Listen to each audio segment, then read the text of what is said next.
Overdrive. Today we drive Hyundai India's latest flagship electric vehicle that promises driving range of over 600 kilometers among premium features. And we bring you sights and sounds from the inaugural all-electric Hyderabad e-prix. Hello and welcome to Overdrive. I'm Soini Dutt. As you can see, it's a very electric show we have lined up for you today. Let's start off with the all-new Hyundai IONIQ 5.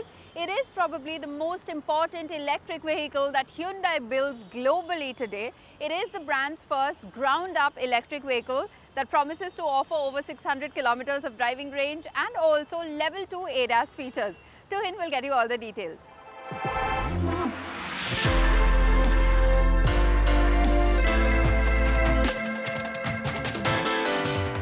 Now, the Hyundai IONIQ 5 is probably the Korean car maker's most important car globally as of right now.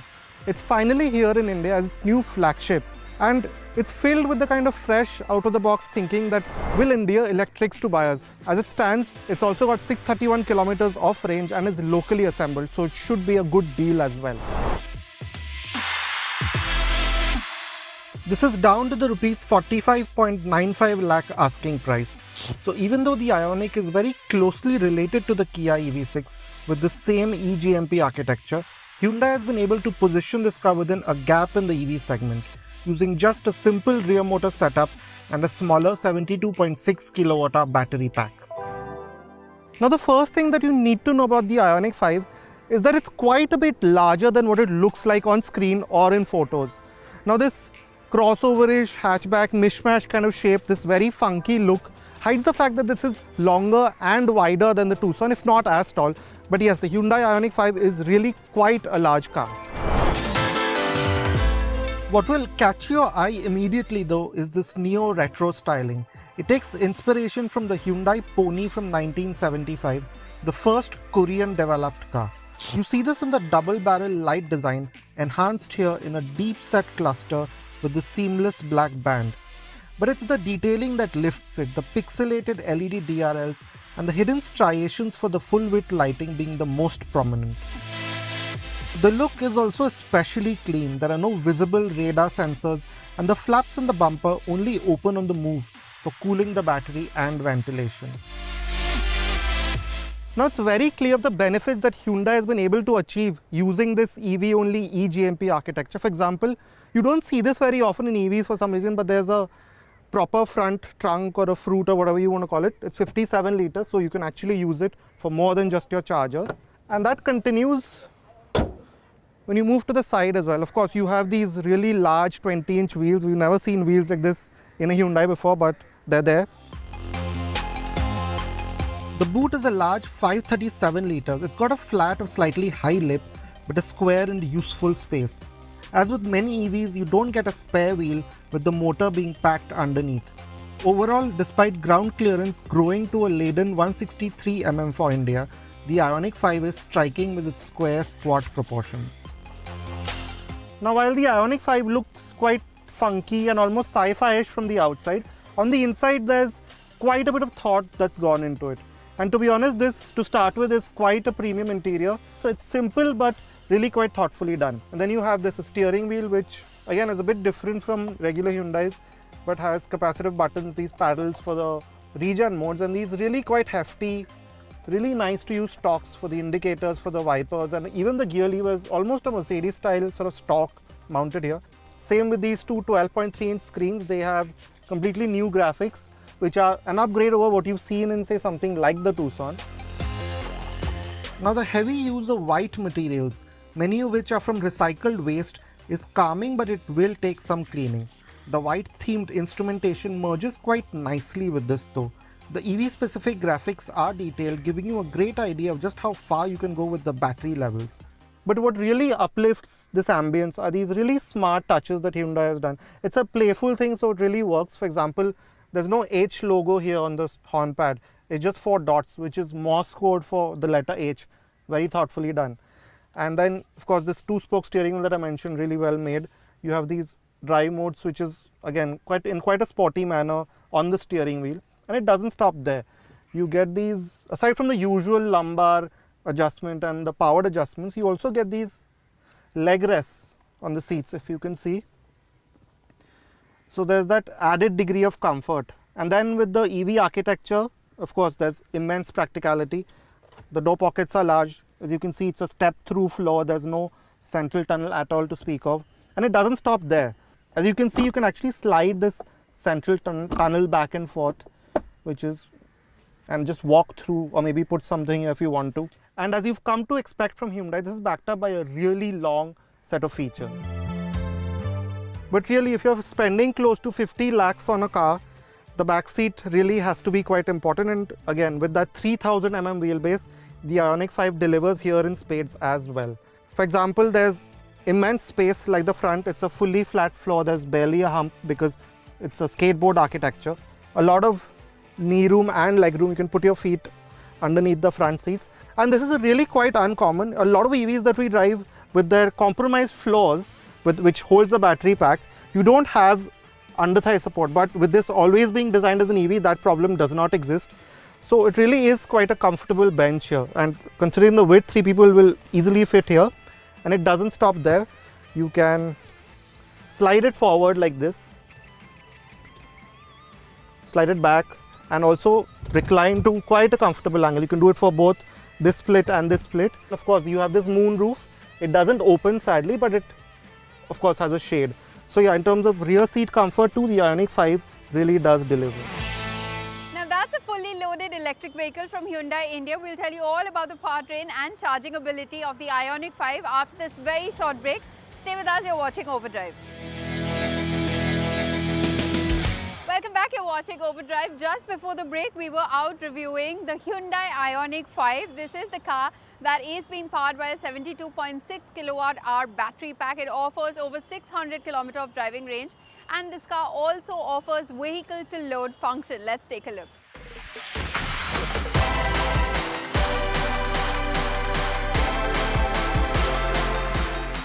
Now the first thing that you notice when you start driving the IONIQ 5 is again another benefit of this EV-only architecture, and that's the sheer amount of visibility that you have. It's larger than the Tucson, like I mentioned before, but on the road it doesn't quite ever feel like that. It feels quite compact on these narrow Goan roads that we're driving on. It feels compact, and that's mainly down to the great visibility that you have. The IONIQ 5 uses a 72.6 kilowatt-hour liquid-cooled lithium-ion battery pack that powers a rear-mounted electric motor. Now the version of the IONIQ 5 that you get in India is the single-motor rear-wheel drive variant.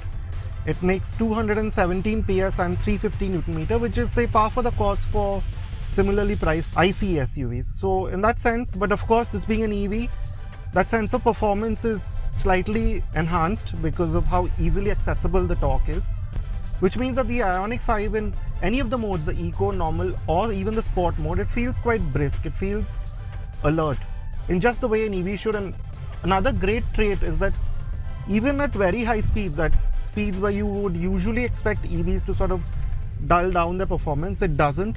So even at say 80 or 100, if you want to make an overtake, the IONIQ 5 still has enough performance on tap to give you that overtake without any dip. So in that sense, the performance really does match up to the price, and you will never quite notice or feel that you're in a slow car or feel outgunned by anything on the road. So whether it's on the highway or in the city, the IONIQ 5 will do the job for you. The IONIQ 5 doesn't alter outputs with drive modes, instead just changing pedal response and steering feel.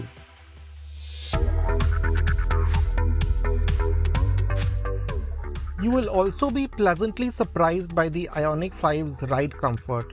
Despite these large, low-profile 20-inch wheels, the EV feels pliant over our roads. There's only a tinge of the firmness that you usually find in electric vehicles, but this only becomes a hindrance over very rough surfaces.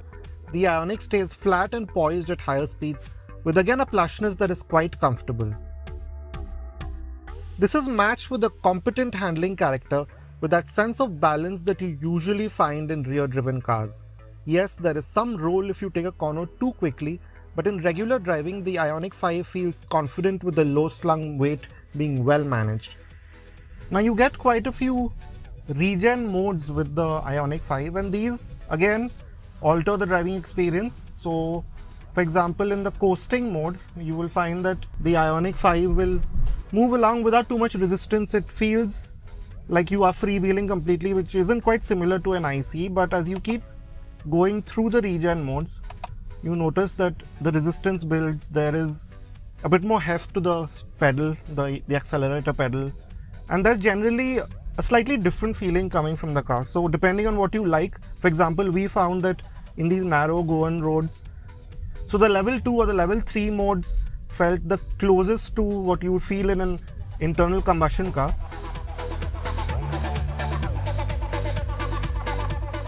Now another regen mode that you don't see very often is an auto regen mode that the IONIQ 5 has.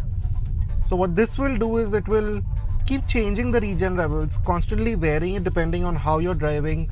Say if you're in the city and it'll give you more regen, if you're out on the highway, it'll automatically reduce the regen.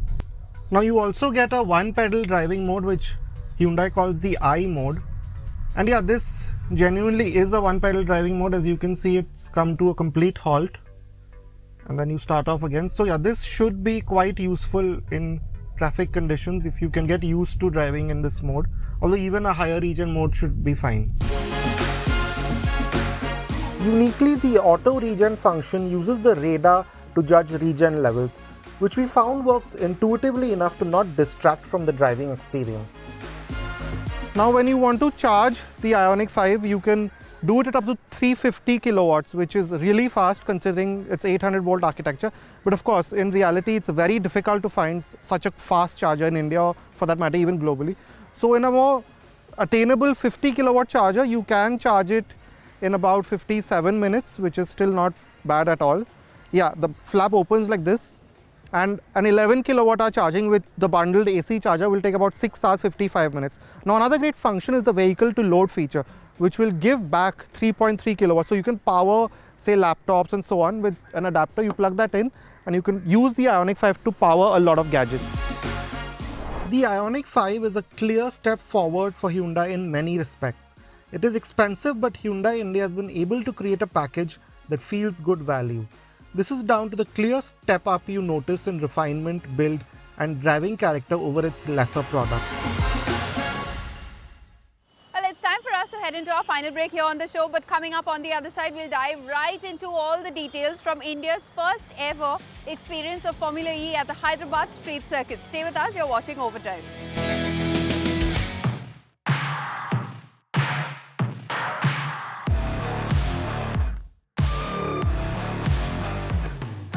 Welcome back, you're watching Overdrive. We're at round 4 of the ABB FIA Formula E World Championship right here at Hyderabad City. All the teams are here, and what is very exciting is the qualifying is done and Mitch Evans from the Jaguar TCS Racing team is on pole position. But before we dive into the results, let's first take a look at how all of this began.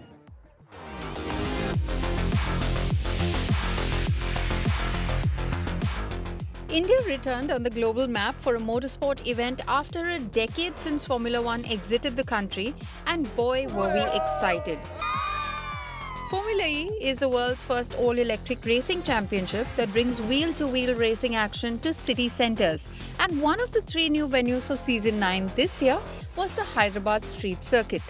It has been only 18 months since the first conversation that we had originally with KTR, and frankly, I have to say that this is going to be a massive success tomorrow. We're going to have more than 25,000 people. This is going to be broadcasted for more than 165 countries in the world, and hopefully more than 50 million people will be watching the racing from home, but they will be having a look at this beautiful city of Hyderabad. While 11 teams with big-ticket manufacturers like McLaren, Maserati, Porsche, Nissan were competing in Season 9 of the Formula E Championship, 2 teams with a strong Indian connect making headlines in India were Mahindra Racing and the Jaguar TCS Racing team. We are proud to come here as a Mahindra team. You wear the color of a manufacturer who is so strong in the country and so much history behind. So yeah, you know that there is something to deliver which is very special. It's a big race for us as a team. Obviously, with the TCS partnership being our title partner, we have a big fan base here. So yeah, the first race for Formula E in India is going to be a special moment. It's not like Formula One, that you have 3 teams fighting for the lead, and you know that those teams are going to be first, second, third, regardless of what happens. Formula E, you can be first one day, it can be last the other day. We're trying the best we can, but it's always this fine edge that we are working on. It's a home race, and we can't underestimate the competition though. We have an incredibly competitive championship here in Formula E, incredible car manufacturers, teams and drivers. So we prepare every weekend with a goal, absolutely, to taste champagne, as we say, to take the top step of the podium, and that's going to be our focus coming to this weekend. Once on track, the 2.83-kilometer street circuit, built alongside the scenic Hussain Sagar Lake, with 18 corners, some of them incredibly fast, was all the drivers could speak of. It's one of my favourites, what I've driven on the simulator. Hopefully it transfers into real life as well, but the circuit has a really good flow. It's got some good braking zones, so hopefully the overtaking opportunities are good. I think we will probably see the most overtaking we saw in the pre-event so far, so we're expecting to see a bit more overtaking than Mexico and Diriyah. In terms of track layout, it's honestly, I think, going to be one of the best. Like, most street circuits are very stop-start, but this one is quite fast and flowing as well. Like, some nice camber, the surface is smooth, so I think it's going to be good. The Gen 3 Formula E cars weigh under 1,000 kilos, house a 51 kilowatt-hour battery pack and a powertrain capable of producing 350 kilowatt of power. These race cars are capable of touching maximum speed of 320 kilometers per hour, and the drivers can recharge the batteries while racing through regenerative braking. Everybody says that the car is 40% efficient in terms of energy recuperation. It's a lie. The car is 93% efficient. The 40% takes into account all the energy during the whole race. But if you look at the braking, so if you imagine you are accelerating and then there is a red light and you stop the car, it recovers 93% of the energy back. So this is an incredible number. It's like nothing in the planet is anything close to this. If this was the case in every road vehicle, we would have needed maybe half of the battery on them to have the same range in the cities. While everyone is frantically trying their very best to prepare the cars for the Formula E race right here in Hyderabad, there is one team that comes in as leaders in the team as well as the driver standings, and that is the Tag Heuer Porsche team. We're here to talk to the driver, Pascal Wehrlein. Pascal, you guys have had a crackling starter. The last two races you won, and are you planning to make this a hat-trick this weekend? For sure, yeah, we're trying hard. So new track, new challenge, first time here, and yeah, obviously with all the success in the last couple of races, we want more of that. Unlike Formula 1, where qualifying and race day are split by a day, Formula E runs the qualifying session and race on the very same day. Over 25,000 spectators, including the who's who from the film industry and other sporting communities, had flown in from various parts of the country to get a glimpse of the all-electric era of motor racing. After many drivers received a series of penalties for exceeding track limits, Jaguar TCS racing driver Mitch Evans landed a pole for the inaugural Indian E-prix. After a 10-year absence, as you know, after Formula 1 went away, we have a World Championship event, and which seems to be quite buzzing and happening. So it's quite nice to be here. Yeah. It's lovely to have a World Championship event back in India. Certainly, I think the city of Hyderabad is very excited about it. From the airport, I saw billboards and signs, and I went for dinner a couple of nights and saw people in hotels who have flown in from other parts of the country. I believe every hotel room in the city is booked up. So yeah, hats off to the Telangana government and Greenco and everybody involved, because I think the track looks great. I drove it this morning in the Gen 3 Formula E car. I did some laps to try and just get a feel of it, and they've done a great job. It's a dream come true, right? Because I've always wanted to have a race in India. It's been a burning desire, and I'm happy when I came a year and a half ago to meet the government of Telangana and talk to them, and they were very receptive to this idea. And literally in 13 months, I had my first meeting. We're having this race here. It's a great day for me.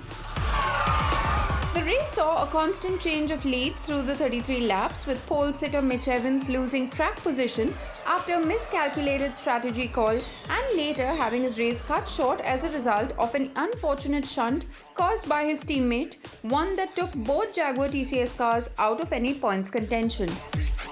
Halfway through the race distance, it was all about conserving energy and using recuperated energy to attack for new position, and that's when we saw Mahindra Racing drivers briefly climb up the order in 4th and 8th position.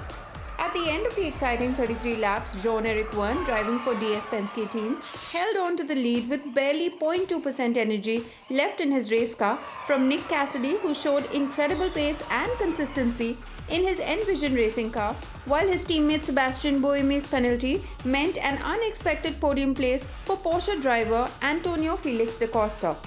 It's nice to come back to India. It's been many years, and it treated me quite well to to come here. So I'm quite happy. I hope we can come back. Look, huge thanks to my guys because I had a great car today. I was extremely fortunate as well. I feel really bad for the rest of our team, Jaguar included, because quite clearly I think this year we have a very strong car in the race. It's been a tricky start to the year, and we got a little bit lucky with Sebastian picking up that penalty at the end.